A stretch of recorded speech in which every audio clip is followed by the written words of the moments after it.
अस्सलामु अलैकुम वरहमतुल्लाहि वबरकातुहू। दोस्तों, आज का जो मौजू है वो ये है कि मैयत को गुस्ल कैसे दिया जाए। बड़ी हैरत अंगेज़ बात है कि देखा ये गया कि बाज़ इलाक़ों में मैयत को गुस्ल देने वालों को ढूंढना पड़ता है कि जब मैयत को गुस्ल देने की बारी आती है तो कि फ़लाँ को बुला के लाओ वो गुस्ल देंगे, फ़लाँ को बुला के लाओ वो गुस्ल देंगे। और बाज़ इलाके में तो गुस्ल देने वाले ही नहीं मिलते। ऐसी जगहों पर बड़ी दिक्कत आती है। इसलिए हमें चाहिए कि इस अमल को आम करें, है ना। इस ये नॉलेज हमें होनी चाहिए कि हमें मैयत को गुस्ल किस तरह से देना है। इस वीडियो को बनाने का मकसद ही यही है कि लोगों तक ये अमल आम हो जाए, लोगों के जहनों में ये चीज़ आ जाए कि भाई हमें अपने अहल व अयाल को, अपने अज़ीज़ इकराम को गुस्ल कैसे देना है।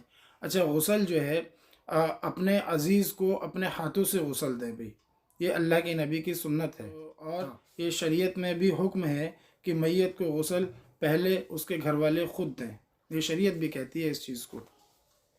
ठीक है, तो हम इस पर बात करते हैं कि नाज़रीन कि मैयत को गुस्ल देना बहुत आसान है, बहुत बड़ा मुश्किल काम नहीं है, बहुत आसान है। अमूमन जैसे हम अपना गुस्ल करते हैं वैसे ही मैयत का गुस्ल है, बस थोड़ी उसमें तब्दीली है, वो कोई ज़्यादा बड़ी तब्दीली नहीं है। जैसे अब हम बात करते हैं कि मैयत को गुस्ल कैसे दें।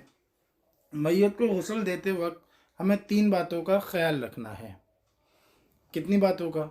3 बातों का ख्याल रखना है कि मैयत को पर्दे की जगह में गुस्ल दें, किसी कमरे में दें, या अगर हम किसी खुले एरिए में हैं जहाँ पर कमरा नहीं है तो उसे जो है ऊपर नीचे और चारों तरफ से उस एरिए को कवर कर लें, जिससे कि मैयत खुली ना रहे, मैयत की बेपर्दगी ना हो।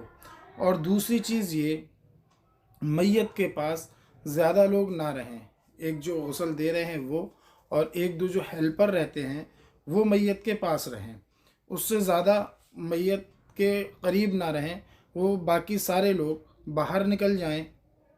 क्योंकि वो इसलिए कहा जाता है कि अगर हो सकता है कि मैयत में कोई ऐब हो तो वो ज़्यादा लोगों पर ज़ाहिर ना हो, है ना। इसलिए हमें चाहिए कि ज़्यादा लोग ना रहें, बहुत कम तादाद में लोग रहें, एक दो हेल्पर रहें और एक जो निला रहे हैं, जो मैयत को गुस्ल करा रहे हैं, एक वो वहाँ पर रहें। और मैयत का ऐब अगर गुस्ल करने वाले को दिख जाए तो वो जो है लोगों पर ज़ाहिर ना करे, उसे छुपाने की कोशिश करे। और अगर उसमें कुछ खूबियाँ दिखाई दें तो वो लोगों में बयान करे, वो लोगों में बताए। जैसे कि होता है कभी कि भाई चेहरा जो है बहुत ज़्यादा काला पड़ जाता है या बॉडी से स्मेल अजीब आने लगती है, तो ये जो है लोगों में बयान नहीं करनी है। और ख़ूबियाँ कि बॉडी से खुशबू आ रही है, चेहरा बहुत रूहानी है, ये लोगों में बयान भी करनी है, लोगों को बताना भी है। तो दोस्तों, ये 3 चीज़ें थी जो हमने बताई कि जो है सबसे पहला तो ये कि मैयत को पर्दे की जगह में निलाना है। दूसरा ये कि मैयत के पास ज़्यादा तादाद में लोग ना हों, मुख्तसर लोग हों जो निला रहे हैं वो, और जो है एक दो हेल्पर। और तीसरा जो बताया वो ये बताया कि मैयत के ऐब को एलानिया बयान ना करें, ये जो है गुनाह है, बड़ा गुनाह है। और अगर मैयत में कुछ खूबियाँ हैं जैसे बताई कि बॉडी से खुशबू का आना, चेहरे का नूरानी हो जाना, ये एलानिया बताना भी है ना। तो ये चीज़ें थी।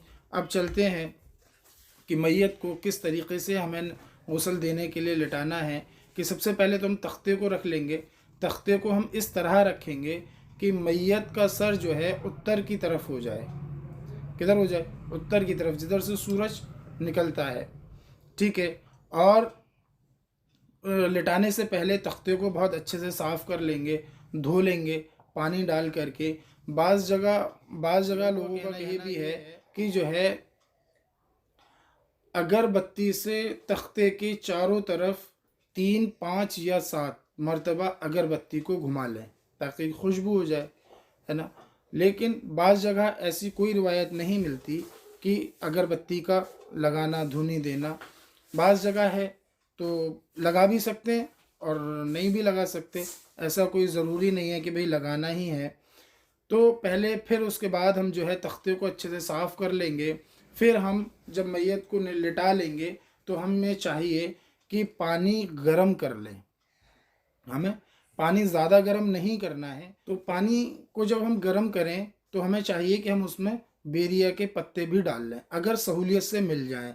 और अगर ना मिलें तो भाई मजबूरी है, कुछ नहीं कर सकते। अगर मिल जाएं तो पानी में डाल लें, और पानी को इतना ज़्यादा हम गर्म ना कर लें कि वो बहुत ज़्यादा गर्म हो जाए। अगर ज़्यादा गर्म हो तो हमें चाहिए कि उसमें थोड़ा सादा पानी यानी ठंडा पानी हम मिला लें। उसके बाद हमें सबसे पहले जो करना है वो ये करना है कि मैयत को हम लिटा लेंगे तख्ते पर। तख्ते पर लिटाने के बाद एक चादर लेंगे और चादर हम मैयत की सतर को छुपा देंगे उस चादर से। ठीक है, जब हम मैयत के सतर को हम छुपा देंगे तो फिर जो मैयत ने कपड़े पहने हैं, अब उसमें हम सहूलियत ये देखेंगे कि सहूलियत के साथ वो उतर सकते हैं या हमें काटना ही ज़रूरी है। अगर वो सहूलियत से उतर सकें तो उसे उतार दें, अगर वो सहूलियत से ना उतरे तो हम कैंची की मदद से उसे काट दें। ठीक है, उसे काट करके और कपड़ों को शरीर से अलग कर दें। लेकिन जब हम सतर की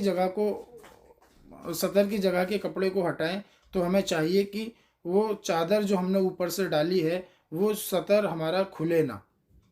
ठीक है, जैसे कि नीचे से पजामा या पैंट खींचते वक्त सतर खुल जाए, इस चीज़ का हमें बहुत ख़ास ख्याल रखना है कि वो सतर हमारा ना खुले। जब हम कपड़ों को हटा देंगे फिर हमें करना ये है कि सबसे पहले हाथ में, अपने बाएं हाथ में ग्लव्स पहन लें। ग्लव्स क्यों पहन लें? क्योंकि हमें इस्तिंजा कराना है। इस्तिंजा कैसे कराएंगे? पहले बॉडी को सर की तरफ से थोड़ा सा ऊंचा करेंगे और ऊंचा करने के बाद पेट के हिस्से को थोड़ा दबाकर और हाथ से पेट से नीचे की तरफ, नाभि की तरफ लेके आएंगे, ताकि जो भी ग़िलाज़त हो वो बाहर आ जाए, जो भी गंदगी हो, नापाकी हो, वो बाहर आ जाए।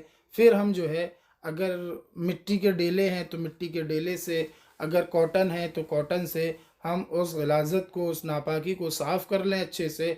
अच्छा, हमें इस चीज़ का ध्यान रखना है कि मैयत के सतर को बगैर ग्लव्स के हमें नहीं छूना है। ठीक है, हम जब भी मैयत के सतर को छुएंगे तो ग्लव्स हमारे हाथ में होना ज़रूरी है। और जब हम उसे कॉटन से या मिट्टी से जब हम उसे साफ़ कर देंगे फिर हम उस पर पानी बहाएं, और इतना पानी बहाएं कि वहाँ वो ग़िलाज़त रह ना जाए, ना बॉडी पर और ना तख्ते पर। इतना पानी बहाएं दोनों जगह पर कि वो ग़िलाज़त, वो गंदगी बह जाए।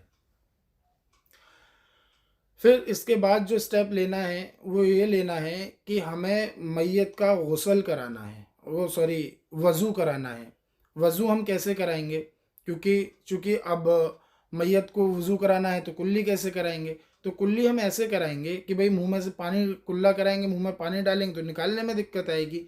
तो हम कराएंगे ऐसे कि कॉटन को पानी में भिगोएंगे और मैयत के मसूड़े और दांतों पर ऐसे फिरा करके और बाहर निकाल देंगे। एक बार करेंगे। कॉटन दूसरी ले लेंगे, फिर से पानी में भिगोएंगे और फिर से होठों पर, मसूड़ों पर फिराएंगे, बाहर निकाल देंगे। ऐसे ही तीसरी बार करेंगे, 3 बार ऐसे करेंगे, कुल्ली करा देंगे। और फिर नाक में पानी जो चढ़ाएंगे। अब नाक में पानी कैसे चढ़ाएं? कि भाई रुई का एक फोया बना लेते हैं लंबा, ठीक है ना, इस टाइप से, और उसे हल्का पानी में भिगो कर और ऐसे नाक में अंदर डालेंगे और फेंक देंगे। ऐसे ही 3 बार कुल्ला भी करा दिया, हमने नाक में पानी भी चढ़ा दिया। अब हमें करना क्या है कि रुई के छोटे छोटे से फोहे बनाएंगे और उनको नाक में, नाक के दोनों नथुनों में और कानों में, दोनों में हम लगा देंगे, ताकि जब हम शरीर पर पानी बहाएंगे तो जो है कान में और नाक में पानी ना भरे। ठीक है ना। अब हमें करना क्या है कि हमें जो है वज़ू कराना है, चेहरे का धोना है। चेहरा हम कैसे धोएंगे कि मुंह पर हाथ इस तरह से रख करके और जग से या लोटे से पानी डाल देंगे, ताकि जो है मुंह में पानी ना भर जाए, और मुंह की जगह जहां हमने हाथ रखा है, जब पानी नहीं पहुंचा है, उस जगह को हम हाथ से इस तरीके से गीला कर देंगे ताकि वो जगह गीली हो जाए। फिर हमारा बचता है ये दाढ़ी। अगर माशाल्लाह दाढ़ी है मैयत की, तो हमें करना यह है कि ओख में इस तरह से पानी लेना है और ऐसे लगा कर और नीचे से लेकर के आना है, खलाल करना है। जैसे हम अमूमन अपनी वज़ू करते हैं, उसी तरह से मैयत की वज़ू करनी है। फिर जो है मैयत के दोनों हाथों को कोहनियों तक धो देना है, और कोहनियों तक धोने के बाद चौथाई सर का मसा जैसे हम अपना करते हैं, जिस तरह से हम अपना करते हैं वैसे ही मैयत का भी करना है। उसी तरह से पानी को हाथ पे ले करके इस तरीके से बालों में खलाल करते हुए पीछे तक और आगे ऐसे ला करके छोड़ देना है, और पैरों को टखनों समेत धो देना है। ये हमारा वज़ू हो जाता है। अब वज़ू तो हमारा हुआ, अब हमें मैयत को गुस्ल देना है। अब नहलाना है, तो नहलाएंगे कैसे?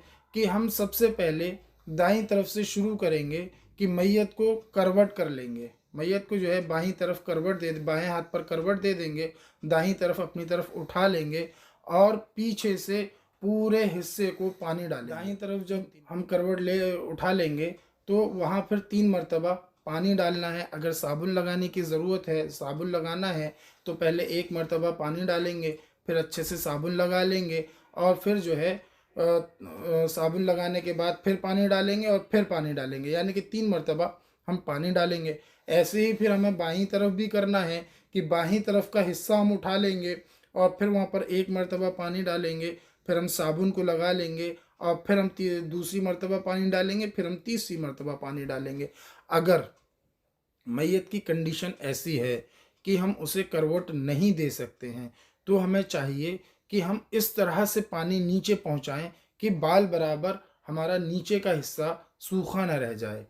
पानी पहुंचना लाजमी है। अब चाहे आप करवट दे करके पानी पहुंचाएं या करवट ना दे करके जैसे मैयत लेटी हुई है वैसे ही आप पानी पहुंचा दें, गुस्ल हो जाएगा। ठीक है। अब क्या हुआ कि अब हमने पानी डाल दिया, अब हम सर से नीचे तक पानी डालेंगे। अच्छा, सर के बालों के और दाढ़ी के बालों का अच्छे से साफ़ करना ज़रूरी है। साबुन से साफ़ करें, यानी ये है कि बहुत अच्छे से भिगो दें ताकि पानी अंदर तक पहुंच जाए। जो गंदगी हो सर के बालों में या दाढ़ी के बालों में, जो भी गंदगी हो, उसको बहुत अच्छे से साफ़ कर लेना है। फिर उसके बाद हम सर से नीचे तक पानी डालेंगे पूरे बदन पर, और जैसे वज़ू में करते हैं, जैसे हम अपने गुस्ल में करते हैं, हाथों की उंगलियों में खलाल करना, पैरों की उंगलियों में खलाल करना, कान के पीछे के हिस्से को क्या नाम है भिगोना, कान की इन हिस्सों को भिगोना, अपनी नाभि को भिगोना, यही सारी चीज़ सेम चीज़ हमें मैयत के साथ भी करनी है, क्योंकि उसका भी कोई एक बाल बराबर हिस्सा सूखा ना रहने पाए, ये हमारी जिम्मेदारी है। जैसे हम अपना देखते हैं कि भाई कोई जगह हमारी बाल बराबर सूखी ना रह जाए, तो हमें चाहिए कि हमें इस चीज़ का बहुत ख़ास ध्यान रखना है कि मैयत की भी कोई जगह बाल बराबर सूखी ना रह जाए। ये हमारी ज़िम्मेदारी है, इसका हमें बहुत ख़ास ख्याल रखना है। ठीक है। अब जब हमने पानी डाल लिया, अब हमें चाहिए कि जो चादर हमने सतर पर पहले चादर लगाई थी, उस चादर को हम हटा लें, क्योंकि हो सकता है कि गिलाज़त की वजह से, नापाकी की वजह से वो चादर नापाक हो गई हो। तो हमें चाहिए कि बहुत एहतियाती के साथ कि सतर ना खुले, ऐसे हम दूसरी चादर को डालें और उस चादर को निकाल कर एक तरफ रख दें।